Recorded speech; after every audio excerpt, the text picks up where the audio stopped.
An open letter of protest, the unjustified removal of Sabsabi and Michael Dagostino. An open letter, signed by some of Australia's most prominent artists, vehemently protests the abrupt and controversial removal of artist Abdul Rahman Sabsabi and curator Michael Dagostino from their respective roles representing Australia in a significant international arts initiative. This action, perceived by many as a severe blow to artistic freedom and the integrity of the nation's cultural representation, has sparked widespread outrage and condemnation within the artistic community and beyond. The controversy began almost 2 weeks ago when Coalition Senator Claire Chandler raised objections during question time in Parliament, questioning Sabsabi's suitability as Australia's representative. Chandler's objections centered on Sabsabi's earlier artworks, citing depictions of former Hezbollah leader Hassan Nasrallah, Osama bin Laden, and imagery related to the September 11th terrorist attacks. These objections, while framed as concerns about appropriateness, have been widely criticized as a politically motivated attack on artistic expression and a blatant disregard for the principles of creative freedom. The ensuing fallout has exposed deep divisions within Australia's arts establishment and highlighted the fragility of artistic integrity in the face of political pressure. Adrian Khaled, the head of Creative Australia, the organization responsible for selecting Sabsabi, found himself at the epicenter of this storm.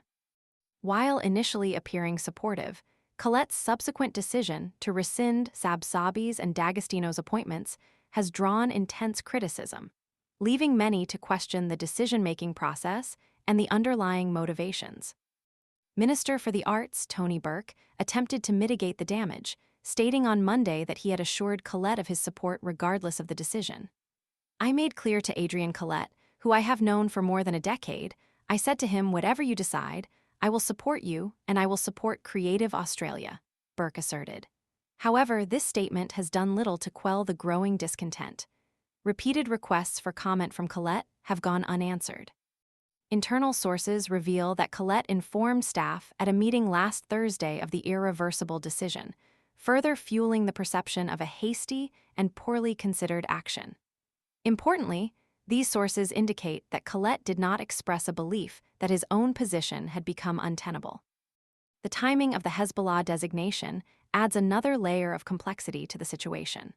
While the Australian government listed Hezbollah's external security organization, ESO, as a terrorist entity in 2003, the group itself was not officially designated as a terrorist organization until 2021. This chronological discrepancy raises questions about the validity and consistency of the arguments used to justify Sabsabi's dismissal.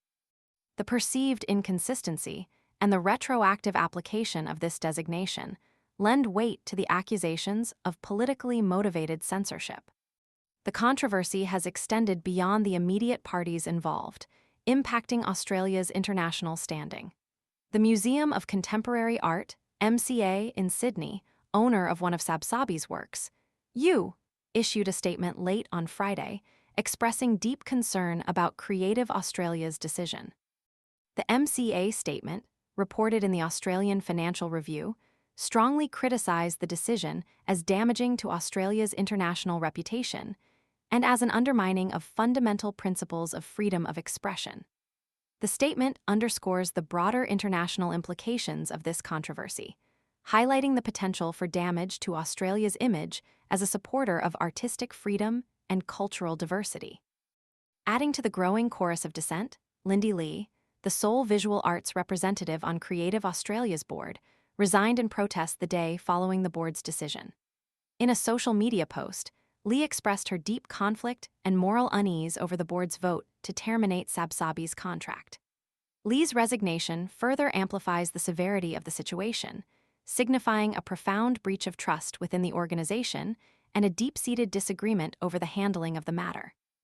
The resignation of a board member, particularly one representing the visual arts sector, is a stark demonstration of the damage this controversy has inflicted.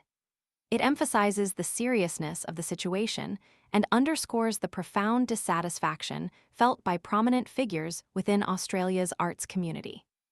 The open letter, therefore, represents a powerful collective voice protesting not just the removal of Sabsabi and Dagostino, but the erosion of artistic freedom and the dangerous precedent set by this decision.